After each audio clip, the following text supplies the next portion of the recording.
Sorel boots are as ubiquitous to the wintry Midwest as snowmobiles and sleds. In fact, in my native state of Minnesota, it's pretty much a residency requirement that you learn how to snowboard in these boots. But I bet you didn't know that in the year 2000, Sorel's parent company, Kaufman Rubber, went bankrupt. So, are the new Caribou Sorels as good as the old ones?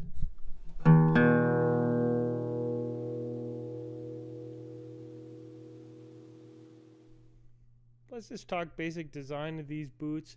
You've got leather uppers with large aggressive D-rings. It's a nubuck leather, which is a top grain leather. I'll be getting into that in a little bit. And underneath the ankle is a rubber shell, which is handcrafted supposedly and vulcanized. And then on the inside of the boot, you've got a felt liner. Basically, it's an aggressively winterized design.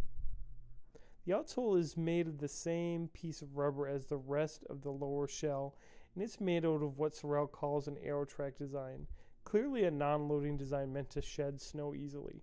So the Caribous are basically a pair of LL Bean boots infused with some polar bear DNA. And that's no surprise, since that's what Sorel has been marketing since they introduced the first Sorels in 1962. Let's discuss the leather choice used in the uppers.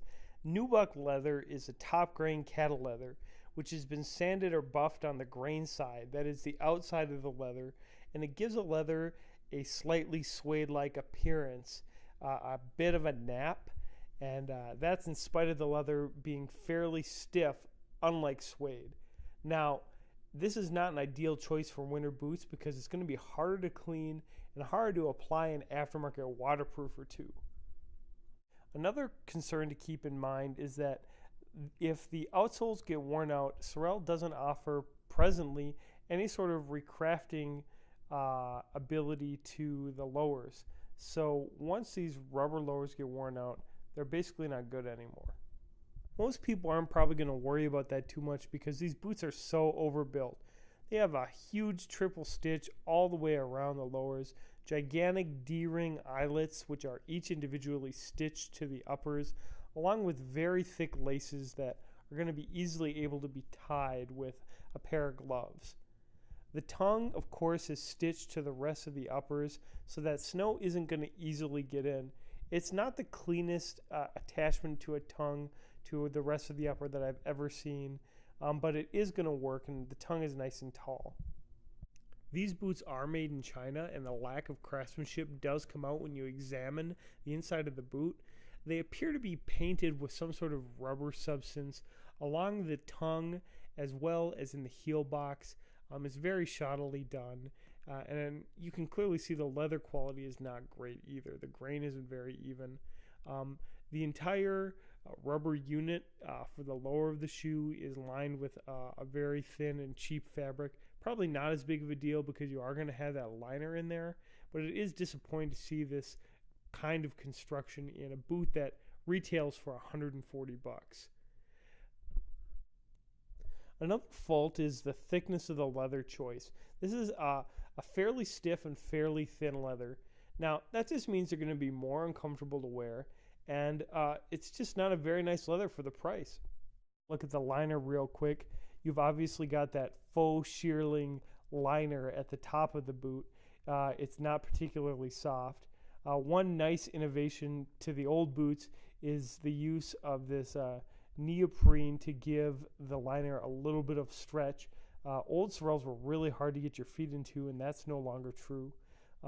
They also have a full liner at the bottom of the foot, which, if I recall correctly, the old ones didn't have that. So overall, I have reservations about these boots. Sorel is now owned by Columbia, and I think they don't have quite the glory of the old Kaufman Sorels. Basically, you're sacrificing levels of construction compared to the Made in Canada ones, and maybe inferior materials too. That's an interesting question. I remember being able to do more to waterproof the uppers of my old Sorels. These particular boots are my dad's, and they are true to size.